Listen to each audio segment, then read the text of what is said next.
अस्सलाम वालेकुम, मेरा नाम मोहम्मद हनीफ़ है और आप देख रहे हैं नगरी नगरी चैनल। सफ़रनामा अज़रबैजान किस्त नंबर 10 हाज़िर खिदमत है। हमारी हौसला अफजाई के लिए सब्सक्राइब का बटन दबाएं और बेल आइकन को प्रेस करें ताकि मज़ीद वीडियो मिल सकें। तो आस्तारा के ड्राइवर ने हमें मज़ाफ़ाती बस स्टॉप पर उतारा, एम्स्टर्डम हॉस्टल नहीं उतारा, इसलिए हमने एक बस कार्ड ख़रीद लिया।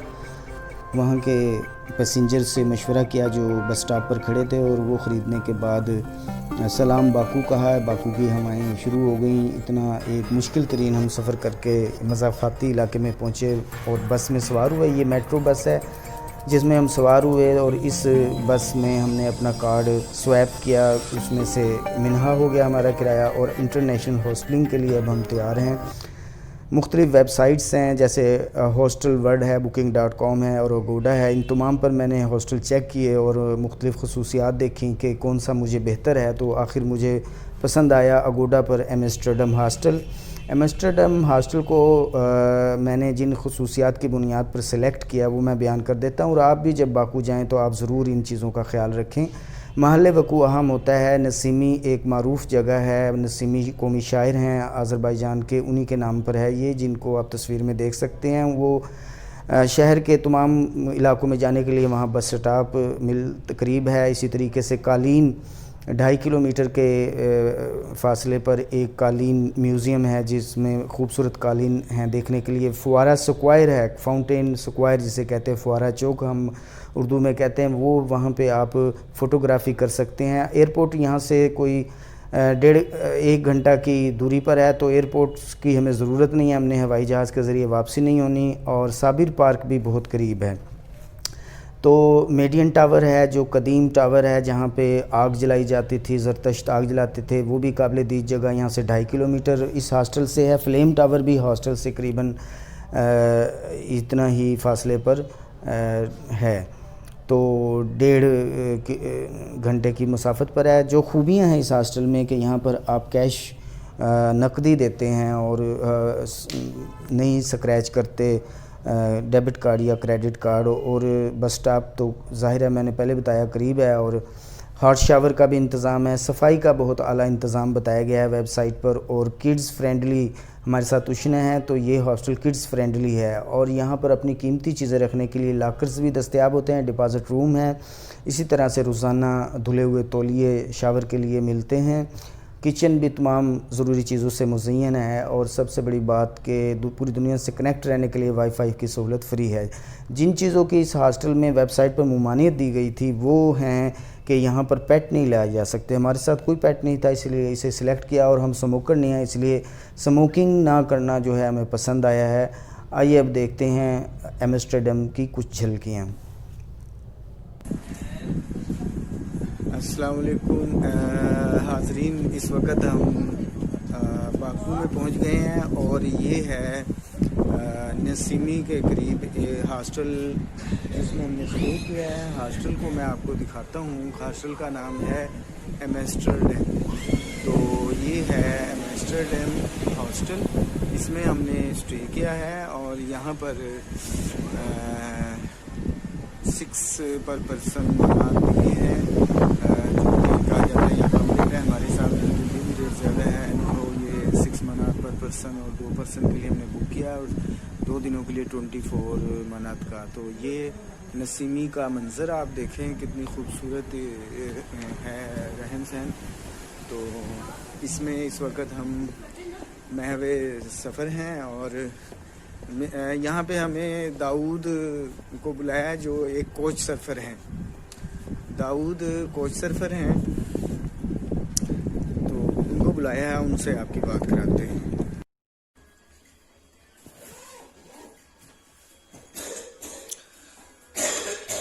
हॉस्टल एम्स्टर्डम में सुबह हो गई, 8 बजने के करीब है और ये हॉस्टल में एम्स्टर्डम का थोड़ा सा मैं व्यू दे रहा हूँ।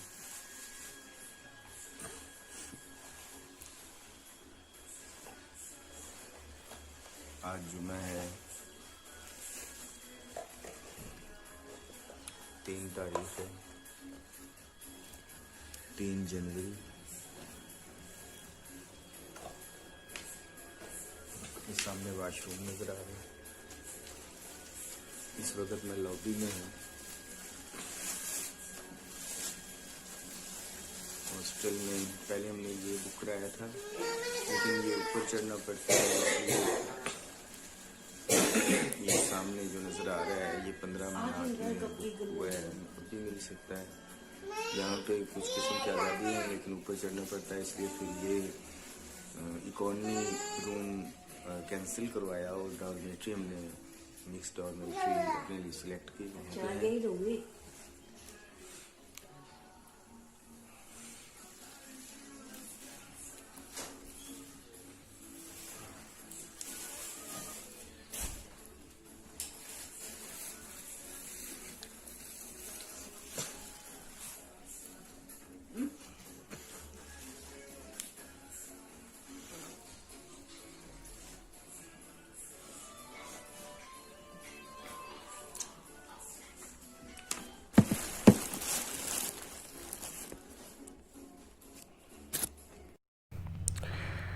एम्स्टर्डम हॉस्टल के अंदर से बाहर आए हैं और ये सीढ़ियाँ हैं जो नीचे की तरफ जा रही हैं। रात का मंज़र नज़र आ रहा है, लेकिन इस वक्त 3 जनवरी है, सुबह हो चुकी है और अफ़गान एम्बेसी की तरफ जाने के लिए मैं हॉस्टल से बाहर सीढ़ियाँ नीचे उतर कर जा रहा हूँ।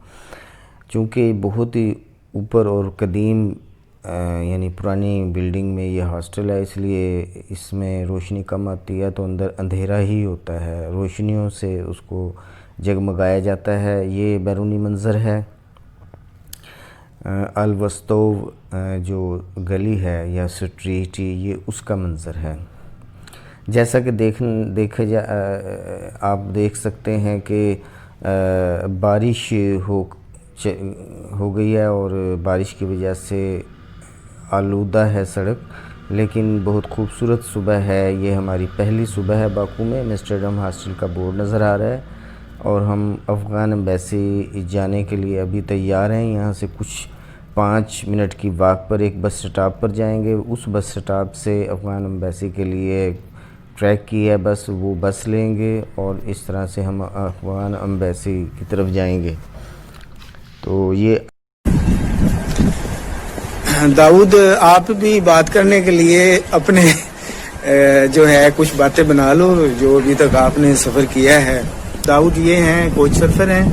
ये काउच सर्फिंग की थ्रू मुलाकात हुई थी, मतलब कनेक्ट हुए थे और भाई अभी अभी अराइव कर चुके हैं।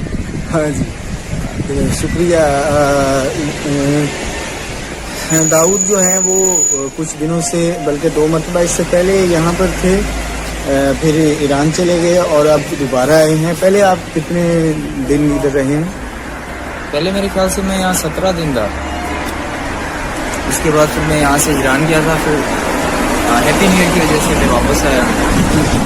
अभी वापस आ रहा हूँ। तो ईरान में आपके कितने दिन का स्टे रहा? वहाँ पे मैं 28 दिन था। और यहाँ पे अब आपका कितना स्टे हो गया? मेरे ख्याल से 10 दिन तो हो गया, 10-11 दिन। तो 10-11 दिन बड़ी बात है यहाँ पे रहना, क्योंकि यहाँ पर एक्सपेंसेस ज़्यादा हैं और दाऊद जो हैं वो बैचलर हैं, ज़ाहिर है कि, लेकिन ये एक अच्छी बात है कि ऑनलाइन बिजनेस कर रहे हैं तो ये हर वक्त ही काम कर रहे हैं। तो हम तो जमा पूंजी ख़त्म करने के लिए आए हैं। तो ओके जी, शुक्रिया। बहरहाल ठंड काफ़ी है और ठंडी हवाएं चल रही हैं, तो बाकू के बारे की ठंड के बारे में जो सुना था वो सही पाया। तो जैसे जैसे कोई और चीज़ें भी हुई तो मैं शेयर करता रहूँगा। बाय। दाऊद के बाय बाय से ही खुदा हाफिज़ किस्त नंबर 9 से, और किस्त नंबर 10 में देखिएगा बाकू में क्रिसमस का अरूज और बाकू में क्रिसमस किस तरह से मनाया जा रहा है। 10 नंबर किस्त देखना ना भूलिएगा।